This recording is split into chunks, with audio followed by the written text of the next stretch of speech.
Finally, the foot peg broke off, man. Broke off on me while I was riding. Thought I was going to get stranded, actually, but...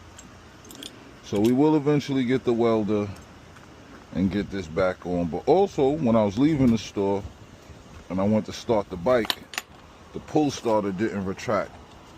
So, got two issues at the same time.